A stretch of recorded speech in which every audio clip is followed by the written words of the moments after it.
If you've been scrolling through social media lately, you've probably noticed it. That old film look is everywhere. From TikTok to Instagram to YouTube, creators are embracing that dreamy, vintage aesthetic to add emotion, character, and nostalgia to their content. This trend isn't about looking cool, it's about invoking a feeling, taking us back to a time where everything was captured on real film. Today I'm diving into Dehancer. It's a film emulation plugin for your video editing software. I spent some time exploring its powerful tools and I'm here to break it all down for you. Here's all the tools in Dehancer that we're going to talk about. Input, film, film developer, film compression, expand, print, color head, film grain, halation, bloom, film damage, film breath, gate weave, overscan, vignette, monitor. Then you have output and LUT generator. First up, the input tool. This is where the magic starts. Dehancer provides several ways to interpret your footage, whether you're working in log, raw, or standard profiles. From input, you can select camera profiles to manual D-log options. This tool is crucial for setting the tone of your edit. I'm not a professional, but personally, I found the built-in camera profiles incredibly accurate, especially for my log footage. This footage was shot on the Sony FX3. So they do have the option to choose where your source is coming from. You can choose your camera. Mine is a Sony. We'll go down to FX3. And I shot it in S-Log3, S-Gamut 3. So this gives me a good base already. I was a little overexposed, but this will give us a good starting point. Next, we're off to exposure compensation. This slider lets you correct exposure errors in your footage. Exposure compensation is purely technical. It adjusts the exposure of your footage before any of the Dehancer effects are applied. Temperature compensation. This slider adjusts the color temperature of your footage.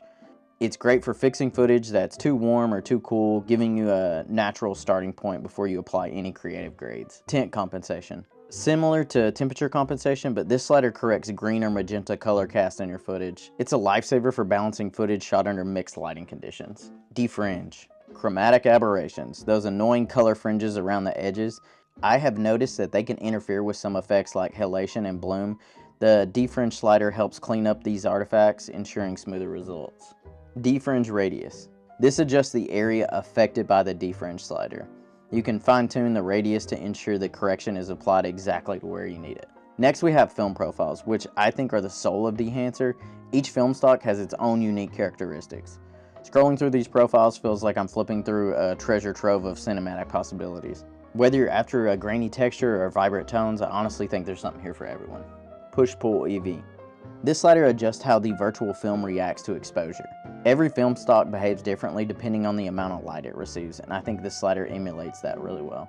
Film developer. Now let's talk about the film developer tool in Dehancer.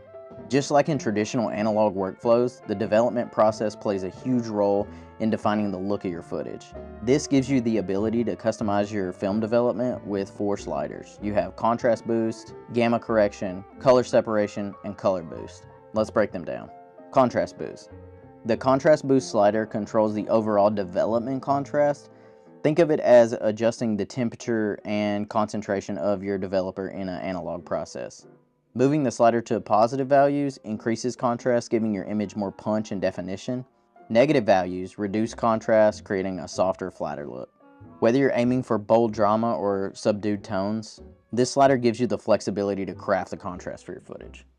Gamma correction. Next we have gamma correction, which adjusts the balance of your midtones.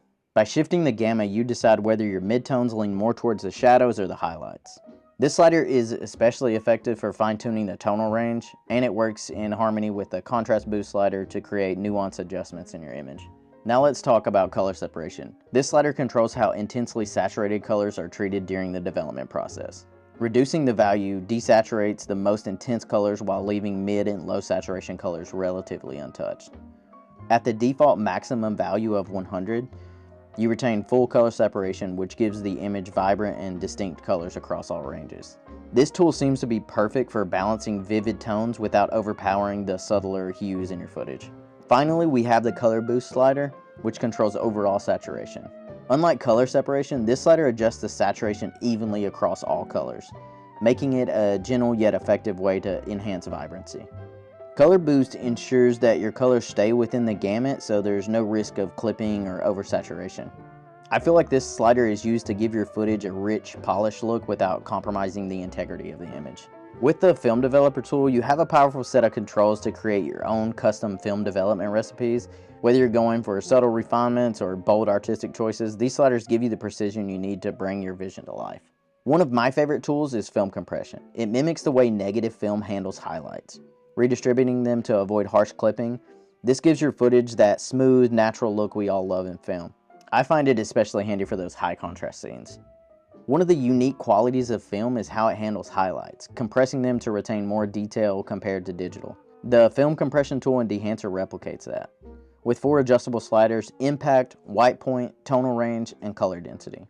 It allows you to craft the perfect balance between preserving detail and crafting a cinematic look. This first slider, impact, determines how much compression is applied to the highlights.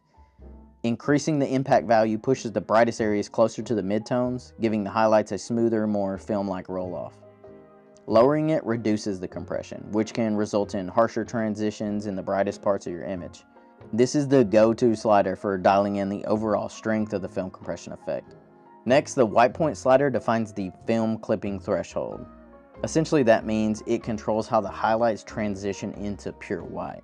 Lowering the white point value increases contrast by steepening the transition to the clipping area, making highlights more vivid and punchy. However, it can also increase the chances of clipping. Raising the white point softens this transition, flattening the highlights for a more subdued look. Tonal range. The tonal range slider controls how much of the image is affected by the film compression. At the minimum value of 0, only the brightest highlights are compressed, leaving the rest of the image untouched. At the maximum value of 100, the compression extends deep into the tonal range, affecting midtones and even shadows. This slider gives you precision control over how broadly the compression effect is applied. Color density. Finally, we have the color density slider, which determines how saturated the colors remain in the compressed highlights. At 0, the highlights lose saturation, mimicking the behavior of negative film, where colors fade as they approach the brightest areas. At 100, the highlights retain their vibrancy, resembling the behaviors of slide films that maintain intense colors even in the bright regions. This is a good tool for fine-tuning the mood of your footage, from subtle and desaturated to bold and vibrant if you've got that highlight area. The film compression tool is all about emulating that signature filmic highlight roll-off. Whether you're preserving detail, enhancing contrast, or playing with color and saturation, these sliders provide the tools you need to craft that authentic film look. With the expand tool, you can manually control the black and white points, maintaining the integrity of the film profile you're using. This tool gives you room to experiment without losing the film's natural characteristics. After working with Dehancer for a little bit, it seems the expand tool is your next stop after selecting your profile. This tool helps you set the black and white points to fit your image perfectly into the dynamic range of your timeline's color space.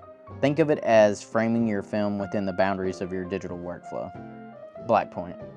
The black point slider determines the darkest levels of your image. Lowering the black point brings more shadow detail into true black, increasing contrast and adding depth. Raising it lifts the shadows, giving a softer and more muted look.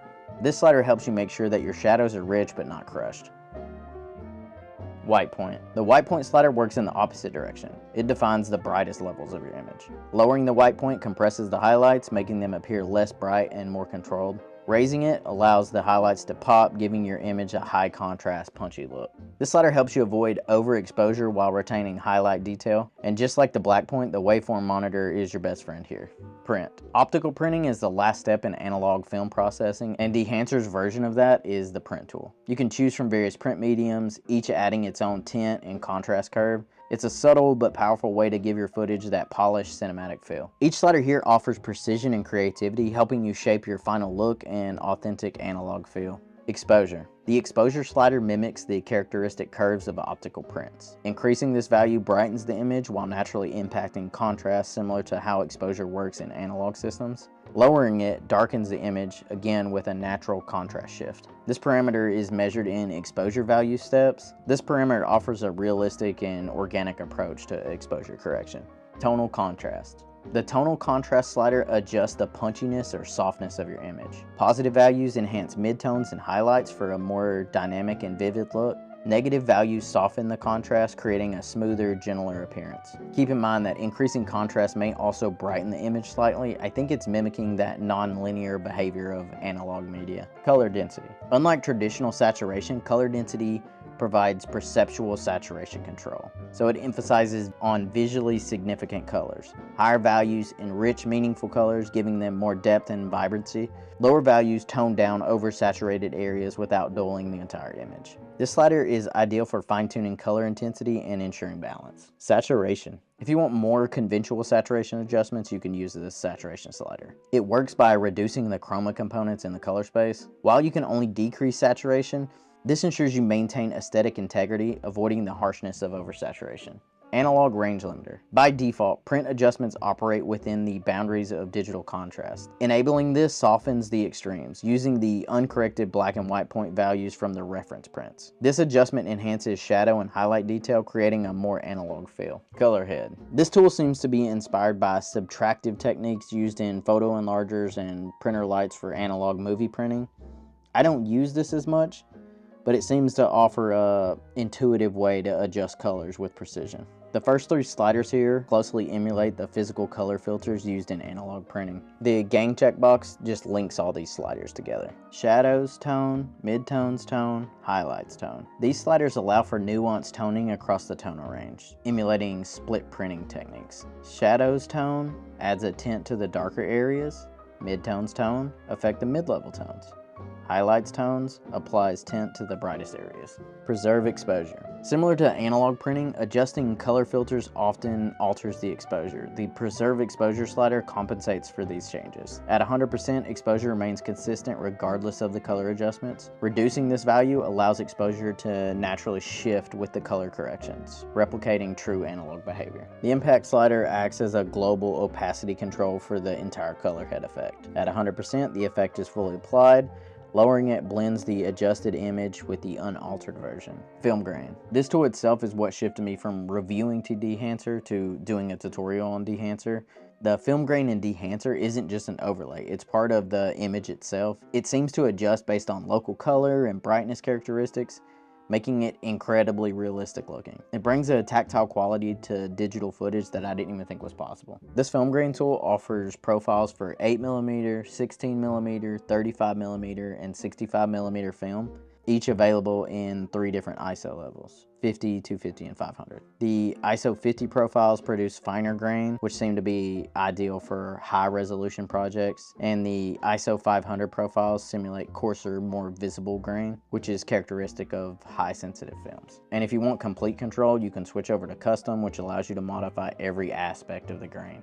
Halation and bloom. Halation and bloom are the two tools that add that dreamy, cinematic glow to your footage. Halation mimics the red-orange halos around bright highlights, while bloom creates a subtle light dispersion effect. In this dropdown, they offer 8 basic profiles representing typical halation characteristics across major film formats. You've got standard emulsion, which simulates halation effects typical of films with an intact anti-halation layer. And you got no rim jet, represents films with the anti-halation layer removed, leading to exaggerated halation effects. These profiles are designed to handle most creative scenarios, and if none of those suit your needs, they have a custom mode, and you can go in and fine-tune every aspect of the halation effect for complete creative control. And in Bloom, they've got 4 profiles representing different file formats, so you have 8mm, 16mm, 35mm, and 65mm. These profiles seem to provide a general starting point with average settings that reflect the characteristic glow of each film format. You can use these profiles to quickly apply a bloom effect, but just like Halation, they have a custom mode to further adjust the settings. They give you full control over all the bloom parameters with the values preset based on the profile that you choose. Next, we're on to film damage, film breath, and gate weave. From dust and scratches to subtle frame-to-frame changes in exposure and movement, these tools add an organic human touch to your footage. There's 4 different film damage profiles. The smaller the film format, the larger the defects appear relative to the frame size and the more frequent they occur. Those profiles represent common defects found in those film types, allowing you to easily replicate that vintage or damaged look. They also have a custom mode. This will give you the option to adjust the intensity or style of the damage to match your creative needs. I mean, just look at all these tools. Film breath. The Film Breath tool provides you with a preset for different film formats. These profiles simulate characteristic emulsion breath or fluctuations that occur in analog film. Just like film damage, we have those same 4 profiles. These profiles replicate the most common emulsion fluctuations. As the film format gets smaller, the amplitude of fluctuation increases, resulting in more noticeable frame-to-frame variations. See right here, you can kind of see the color shifting in the bushes. And if you're not a fan of the 4 film formats, you can always go into custom and you have sliders to adjust it to your liking. Next up, we got Gate Weave.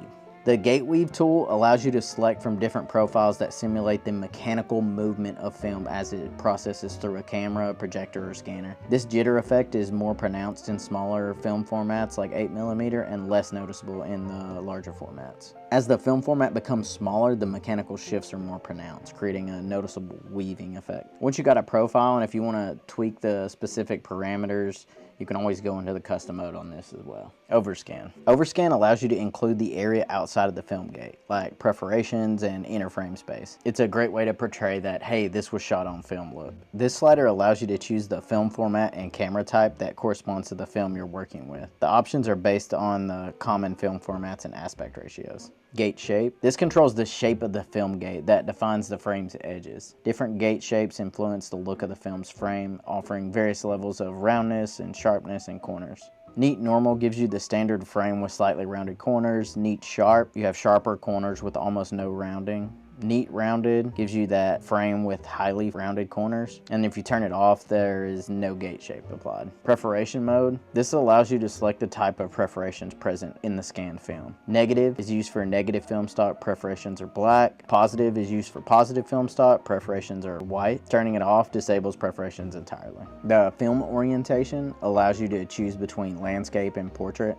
Scale. This slider controls the scaling or cropping of the image after it's scanned. The scale value determines how much of the image fills the frame. 0 would be no scaling, the film gate is fully visible, and 100, the film gate is fully outside of the frame. Gate defocus. This slider simulates the defocusing effect caused by how tightly the film is pulled against the film gate. It impacts how in focus or blurred the frame is. 0 is no defocus, the frame is sharp, and 100, maximum defocus, the image becomes more blurry. Use this to simulate focus issues due to the film's contact with the gate.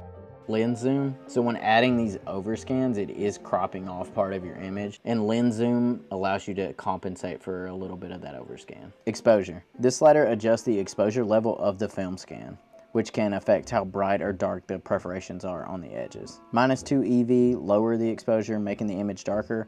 +2 EV, higher exposure, making the image brighter. Use this to fine-tune the overall brightness of the scan and how visible the perforations are. Static gate. With static gate enabled, the gate stays consistent throughout the clip. Disabling it causes slight variations in the film gate for each frame. Flip mirrors the frame and perforations horizontally. It does not affect the image itself, but rather the gate and perforations. Lens zoom. This slider adjusts the zoom of the image inside the film gate, simulating zooming the lens during shooting, or you can use it to gain back some more of your image from the crop of the overscan. Offset. These sliders allow you to shift the image along the X and Y. So practically these sliders can let you reposition the image within the film gate after applying the overscan effects. Vignette. Next we have the vignette tool. The vignette tool is perfect for drawing attention to your subject, whether you want a classic dark edge or a subtle highlight. This is what that tool is for. Monitor. The monitor tool is cool for checking exposure with false color. It uses distinct color zones to represent luminance values, making it easy to adjust skin tones and match clips. Output. The output tool lets you control the overall impact of all these effects as one.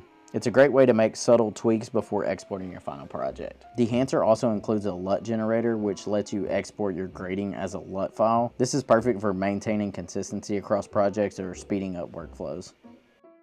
So is Dehancer worth it? I'd say yes, without a doubt. It's a powerful plugin that combines technical precision with creative freedom. Whether you're a filmmaker, colorist, or content creator, I feel like Dehancer can honestly elevate your work. If you're curious or on the fence about Dehancer, they do offer a 2-week free trial period, so you can try it out yourself. They even have a mobile app if that's more your speed. But if you do find value in it and you decide to grab it, you can use code GHOST for 10% off. All the links and details will be in the description. Thanks for watching, and I'll catch you in the next one. Bye!